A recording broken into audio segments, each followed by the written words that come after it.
നിങ്ങൾക്കറിയാമോ, നിങ്ങൾ ഡെയിലി ചെയ്യുന്ന ഹാബിറ്റ്സുകളാണ് നിങ്ങളുടെ ഫ്യൂച്ചർ ഡിസൈഡ് ചെയ്യുന്നതെന്ന്? അതിൻ്റെ ബേസാണ് സെൽഫ് ബിലീഫ് എന്ന് പറയുന്നത്. നിങ്ങൾക്ക് നിങ്ങളിലുള്ള വിശ്വാസമാണ്, അതാണ് ആദ്യം വേണ്ടുന്നത്. നിങ്ങൾക്ക് വിശ്വാസമില്ലെങ്കിൽ അവിടെ നിങ്ങളുടെ ഹാബിറ്റ്സ് ബ്രേക്ക് ആവുന്നു.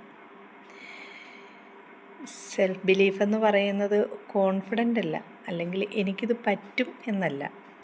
സ്ലോ ആണെങ്കിലും ഞാൻ കൺസിസ്റ്റൻ്റായിട്ട് ഇത് ചെയ്യും എന്നുള്ള ആ ഒരു വിശ്വാസമാണ് സെൽഫ് ബിലീഫ് എന്ന് പറയുന്നത്. നമ്മൾ എത്ര വലിയ ആൾക്കാരാണെങ്കിലും താഴെ വീണ് കഴിഞ്ഞാൽ നമ്മൾ തനിയെ എണീക്കാറില്ലേ? അത് നിങ്ങളുടെ ആ ഒരു വിശ്വാസമാണ്. നിങ്ങൾ ഇനി എന്ത് വന്നാലും നിങ്ങൾ ചെയ്യും എന്നുള്ള നിങ്ങളിലുള്ള വിശ്വാസം.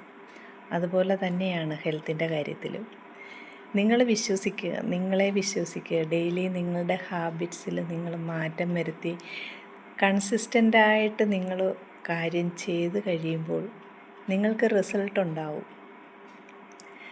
സെൽഫ് ബിലീഫ് ഉണ്ടെങ്കിൽ മാത്രമേ ഹാബിറ്റ്സ് മുന്നോട്ട് കൊണ്ടുപോകാനായിട്ട് പറ്റുള്ളൂ.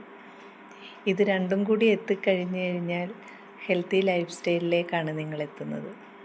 അതുകൊണ്ട് ആദ്യം തന്നെ നിങ്ങളിൽ വിശ്വസിക്കുക.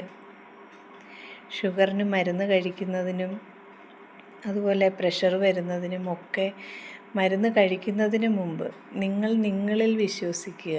ഇത് എന്നെക്കൊണ്ട് കൺട്രോൾ ചെയ്ത് എടുക്കാൻ പറ്റും എന്നുള്ള ആ ഒരു വിശ്വാസം, അതാണ് നിങ്ങൾ ആദ്യം എടുക്കേണ്ടത്.